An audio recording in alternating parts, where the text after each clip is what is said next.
Bonjour à toutes et à tous et bienvenue dans ce podcast enregistré en partenariat avec les laboratoires Lilly. Le parcours de soins d'une femme atteinte d'un cancer du sein est jalonné de rendez-vous médicaux. Mais la prise en charge d'un cancer ne s'arrête pas au traitement de la maladie seulement. En effet, d'autres soins, que l'on appelle des soins de support, répondent à des besoins qui peuvent survenir pendant le parcours de soins. Comme par exemple la prise en compte de différentes difficultés, physiques, psychiques, voire même sociales. Lors de cette série de podcasts Symbiose, nous allons découvrir ensemble des soins de support que vous ne connaissiez probablement pas encore. Et pour l'épisode d'aujourd'hui, nous recevons le docteur Lionel Huver, oncologue médical à l'Institut du Centre de cancérologie de Lorraine. Docteur Huver, bonjour. Bonjour. Et nous avons également avec nous Rémi Etienne, infirmier de soins palliatifs, hypnopraticien et directeur du centre Hypnosia Nancy. Rémi, bonjour. Bonjour. Rémi, infirmier et hypnopraticien. Comment et pourquoi vous en êtes arrivé à cette double compétence ? Alors en fait, moi je travaille dans un centre de lutte contre le cancer depuis un peu plus de presque bientôt 15 ans. C'est vraiment les soins palliatifs et la douleur en cancérologie en fait qui m'a amené à m'intéresser à l'hypnose et notamment à l'hypnoanalgésie qui est l'utilisation de l'hypnose dans le champ de la douleur et des symptômes. C'est vrai que l'hypnose, l'intérêt qu'elle a, c'est que c'est une thérapie complémentaire qui est non médicamenteuse et qui a la particularité de répondre aussi à une demande actuelle qui est assez forte auprès des patients qui sont assez demandeurs aussi de ces thérapies complémentaires. L'intérêt, c'est de le proposer à l'hôpital, c'est effectivement de pouvoir l'inscrire dans quelque chose de très, on va dire, très contenant, très sécurisant. Docteur Huver, comment avez-vous accueilli la possibilité de faire de l'hypnose à vos patientes ? Alors très positivement, puisque comme l'a dit Rémi, l'hypnose est une technique complémentaire non médicamenteuse qui s'ajoute à notre offre de soins, au traitement médicamenteux antalgique, au traitement contre les symptômes. Et cette technique est fortement appréciée par nos patientes en complément des traitements conventionnels, standards. Et puis, l'hypnose est utilisée et pratiquée dans notre institut depuis de nombreuses années et les patientes ont vraiment des retours très positifs par rapport à cette pratique. Et à quel moment du parcours de soins prescrivez-vous de l'hypnose à vos patientes ? Alors, l'hypnose est indiquée dans de multiples situations et vraiment à différents moments du parcours de soins. Elle peut être indiquée suite à l'annonce et à l'anxiété que génère la maladie, l'anxiété que génère la réalisation de certains examens complémentaires, notamment l'IRM, pour les patientes claustrophobes, mais également pour la pose d'un accès veineux central, la pose d'un site implantable.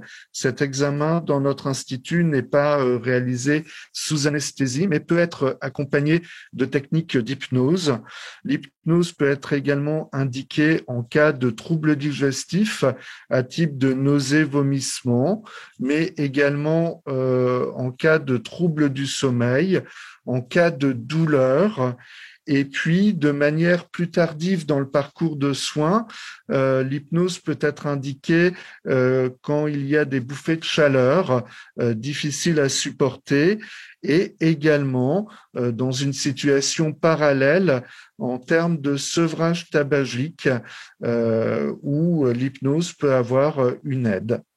Rémi, quel est l'effet bénéfique de l'hypnose chez ces patientes ? Alors l'effet bénéfique de l'hypnose, il est multiple. On a un effet post-séance qui est en lien avec l'état singulier dans lequel le patient va se retrouver quand il est en hypnose. L'hypnose, en fait, c'est un état de conscience modifié qui est un état tout à fait naturel, mais dont le patient finalement ne se sert pas, j'ai envie de dire, consciemment, de manière effective au quotidien, s'il n'est pas guidé en fait dans ce processus par un hypnopraticien. Donc l'idée, c'est vraiment d'autonomiser en fait le patient aux techniques hypnotiques pour qu'il puisse s'en servir en dehors aussi des séances avec le thérapeute pour pouvoir contrôler des symptômes. Donc ça va être de la douleur, comme le disait le docteur Huver, ça va être des symptômes pénibles, des nausées d'anticipation en cours de chimiothérapie, des bouffées de chaleur, etc. Donc l'effet, il est déjà, j'ai envie de dire, en lien avec la technique en elle-même.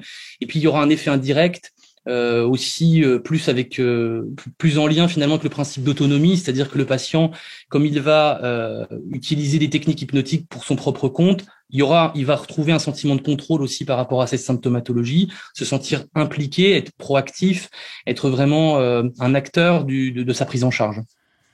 Docteur Huvert, comment est-ce que les patientes reçoivent cette opportunité de faire de l'hypnose dans leur parcours de soins? De manière très positive, puisque elles enregistrent très rapidement un bénéfice à cette technique, et donc ça aide à améliorer la tolérance, l'observance au traitement et leur qualité de vie. Est-ce que vous donnez cette opportunité à toutes vos patientes? Alors, habituellement, quand je leur propose, je leur en parle. La plupart connaissent la technique, mais pas dans les détails.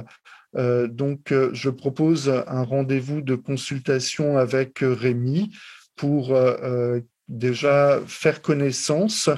Et puis, moi, j'appelle très facilement Rémi pour avoir confirmation de l'indication et pour lui parler en amont de la patiente, de son parcours et de ce qu'on attend dans la pratique de l'hypnose. Et il me confirme ou non l'indication, et c'est après, cela est réalisé en plusieurs étapes, mais toujours avec une connaissance de la patiente et de son parcours. Rémi, dans quel état d'esprit sont les patientes quand elles arrivent en consultation avec vous? Écoutez, souvent elles sont un peu curieuses, il y a une forme de curiosité, donc ce qui est très rassurant, c'est le fait que ce soit proposé à l'hôpital et indiqué par l'oncologue.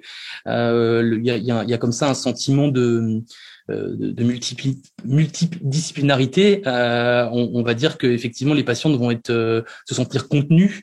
Alors il y aura toujours un petit point d'information qui sera fait avec les patients et patientes en amont pour expliquer ce qu'est l'hypnose, ce que ça peut leur apporter au quotidien, comment ça peut s'inscrire aussi dans un fonctionnement on va dire un peu plus routinier grâce aux techniques d'auto-hypnose. J'ai envie de dire, d'une manière générale, les gens sont plutôt ouverts à ces pratiques-là, même si par moment on est obligé de faire des petits recadrages parce qu'il peut y avoir une confusion avec l'hypnose de spectacle. Et est-ce qu'il y a un coût pour les patientes? Non. Alors le coût direct pour les patients est nul, c'est-à-dire que ça fait partie de leur parcours de soins. Ils viennent en consultation, ils sont adressés en fait la plupart du temps par les médecins, les oncologues, mais aussi par les équipes de soins. Le coût de prise en charge est nul dans le sens où ça fait partie en fait de consultations classiques qui est pris en fait en charge par l'établissement.